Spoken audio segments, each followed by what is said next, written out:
২০০১ সালের একটি সত্য ঘটনা বলবো। আসসালামু আলাইকুম প্রিয় দর্শক। আমি তখন ইন্টার ফার্স্ট ইয়ারে পড়ি। তো আমার খালাতো ভাইয়ের বিয়ে, সেই সূত্রে আমরা দাওয়াত পেলাম।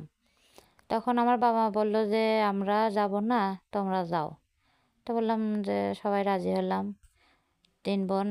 আমার মেজো বোন বিবাহিত, আর আমার সেজো বোন এবং আমি অবিবাহিত। যাই হোক, সবাই মিলে গেলাম। তো এটা হলো চাটমোহর, ভাবির বাড়ি ছিল। আমরা বরযাত্রী হয়ে গেলাম। তো দুপুরের দিকে পৌঁছালাম ওখানে। খাওয়া দাওয়া সেরে বিকাল হলো সন্ধ্যার পরে, তখন প্রায় ৮টার মতো বাজে। আমার মেজো খালাতো ভাই বলল কি যে, পাশেই আমাদের এক আত্মীয় বাড়ি আছে, তো চল যাই, ওখানে তোদেরকে নিয়ে যাই। তখন আমরাও রাজি হলাম যে, রথ দেখা কলা বেচা একটা প্রবাদ বাক্য আছে, ওই টাইপের আর কি, যে বিয়েও খেতে আসলাম আবার আরেকটু ঘুরে আসবো এরকম। তো তখন প্রায় ৮টা, সাড়ে ৮টার মতো বাজে রাত। এই যে বাড়িতে যাব সেই বাড়িতে পৌঁছানোর আগে আছে, একটা বাঁশঝাড় আছে।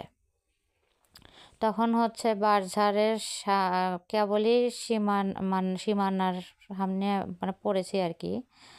তখন আমার আমি ওই হাতের বাম পাশে তাকিয়েছি, ওমা অদ্ভুত একটা জিনিস দেখলাম। একটা না, মানে কয়েকটা আর কি। দেখেছি অনেকগুলা, মানে একটা ফুটবল খেলার মতো, ফুটবল আর কি, ফুটবল খেলার ফুটবলের মতো ফুটবল, তারপরে পিং পং বলের মতো, টেনিস বলের মতো, এক একটা লাল, নীল, কমলা, মানে বিভিন্ন কালার, বিভিন্ন সাইজের ফুটবল। আমরা ওই বেলুন ফুলায়ে উপরের দিক ছেড়ে দিলে আবার নিচের দিক নামতে নামতে যেরকম ভাসতে ভাসতে নামে, ঠিক ওরকম করে খেলতেছিল। তখন আমার মেজো খালাতো ভাই বলতেছে, ওনার নাম কাদের ভাই। তো উনি বললেন কি যে, তোরা ওইদিকে কিন্তু তাকাস না। কিন্তু আমি অলরেডি তাকিয়েছি। দেখে আমি তো প্রচণ্ড ভয় পেলাম। আমরা দলে সংখ্যায় প্রায় ৮-৯ জন ছিলাম আর কি। তো আমি তো ভয় পাইছি, তো মাঝখানে ঢুকে পড়লাম। তারপর ওই বাঁশঝাড়টা খুবই অল্প জায়গার মধ্যে ছিল, তবুও মনে হচ্ছিল যে এটা যেন মনে হয় শেষ হবে না, এতটা ভয় পেয়েছিলাম। তো যাই হোক, আমার বোনরা তাকিয়েছিল কিনা আমি জানি না, কারণ ওদের সাথে ওই কয়েকদিন এই নিয়ে কথাই হয়নি। পরবর্তী সময়েও আমি ভুলে গেছিলাম। তো আমরা হচ্ছে ওই বাড়ির মধ্যে ঢুকলাম, কথা বলতেছি। তো বারবার আর কি বাইরে তাকাচ্ছিলাম, আমার কেমন যেন একটা অন্ধকার, অদ্ভুত একটা ফিল হচ্ছিল।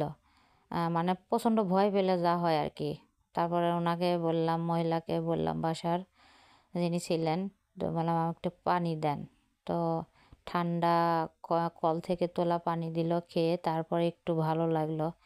তারপরে অনবরত দোয়া পড়তেছিলাম। তো যাই হোক, সেদিনের এই ঘটনাটা একদম এখনও মনে হয়, মনের চোখের সামনে ভাসে, মনে হয় যে এখনও জীবন্ত। ইনশাল্লাহ সবাই ভালো থাকবেন। আল্লাহ হাফেজ।